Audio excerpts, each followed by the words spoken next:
back with a new video, and my today's video is about rising divorce cases in our country. There are a lot of reasons behind it, but जो most important reason है वो सबसे important reason है social structure. हमारा जो social structure है वो बिल्कुल change हो चुका है. पहले जिस तरह की सोसाइटीज थी, जिस तरह के लोगों के माइंडसेट थे, काफी लेवल पे चेंज हो चुका है. आप देखिए विलेजेस में भी चेंज है, सिटीज तो टोटली चेंज हो चुके हैं. पहले गर्ल्स को पढ़ा लिखा दिया जाता था, उनकी शादी कर दी जाती थी, उनको अपना घर संभालना होता था. They are not involve too much into the financial matters and all. आज के टाइम में सिचुएशन डिफरेंट है. गर्ल्स करियर ओरिएंटेड हैं, वो अपने करियर को बनाने के लिए प्रॉपर एफर्ट डालती हैं और सक्सेसफुल करियर भी लेती हैं. In that situation they are equal to the man, मतलब वो सोसाइटी में मेंस के अकॉर्डिंग स्टैंड करती हैं. उनका सोशल स्टेटस है और वो डेफिनेटली अच्छा कर रही है, फाइनेंशियली स्ट्रांग है, वो अपने इंडिविजुअल डिसीजन लेती हैं एंड डेफिनेटली उनकी लाइफ उसी लेवल पे चलती है. नाउ इन दैट सिचुएशन यदि कोई उनको प्रेशराइज करे, उनको अपने अकॉर्डिंग लाइफ स्टाइल जीने को बोले तो it will be tough for them to handle it, क्योंकि वो डेफिनेटली जब फाइनेंशियल स्ट्रांग है तो वो इतना बॉदर ही नहीं होंगी और वो अपना खुद का देखेंगी और अपनी लाइफ अकॉर्डिंगली मूव ऑन करने की कोशिश करेंगी.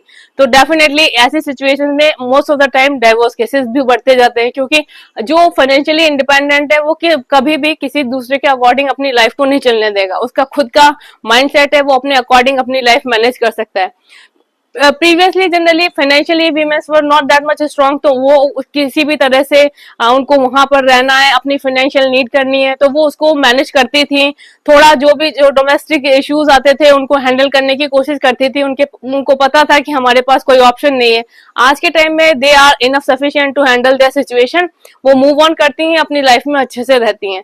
सेकेंड इम्पॉर्टेंट चीज है कि हमारे सोसाइटी में जो पहले की तरह जिस तरह से एक मेल डोमिनेटेड सोसाइटी थी जिसमें एक ईगो बहुत ही ज्यादा क्लैश करता था, वो अब लड़कियां बर्दाश्त नहीं करती. Because they are financially strong, equally वो अर्न कर रही है, तो why they will tolerate all these issue. जो भी रिलेशंस है, मैरिटल रिलेशंस है जिस भी तरह के, यदि उनमें प्रॉपर मैनेज नहीं होता है तो they definitely prefer to move on. और ये सारे रीजन है डाइवोर्स के.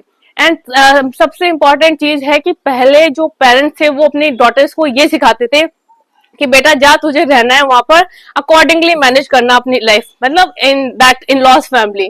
But now parents are teaching their daughters be independent, आप अपना खुद का अर्न करो, और आपको साथ कभी भी लाइफ में कुछ प्रॉब्लम होती है तो we are standing for you, और आप किसी भी तरह का डिसीजन ले सकते हो. तो उनको एक मॉरल सपोर्ट भी मिलता है अपनी फैमिली से कि now we are not alone, हमारे साथ हमारी फैमिली है, हम फाइनेंशियली स्ट्रांग है, why to bother about the other people, और किसी भी तरह का टॉर्चर क्यों एक्सेप्ट करें.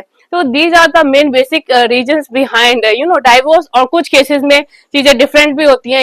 There are lot of things behind that. Few womens get divorce because of the greed और लॉट ऑफ थिंग्स, क्योंकि उनको लगता है कि ऐसे इंसान से शादी कर लो जो रिच है, फिर उसके साथ रह के थोड़े टाइम बाद उसका पैसा वगैरह लेके आप मूव ऑन हो सकते हैं, अपनी लाइफ डिफरेंटली ले सकते हैं. तो हर तरह की चीजें हैं, बट जो बेसिक चीजें हैं और ज्यादा रीजंस हैं वो मैं आपको बता चुकी हूँ कि वो इसी तरह से होते हैं. So hope you guys understand that. Bye bye, have a nice time.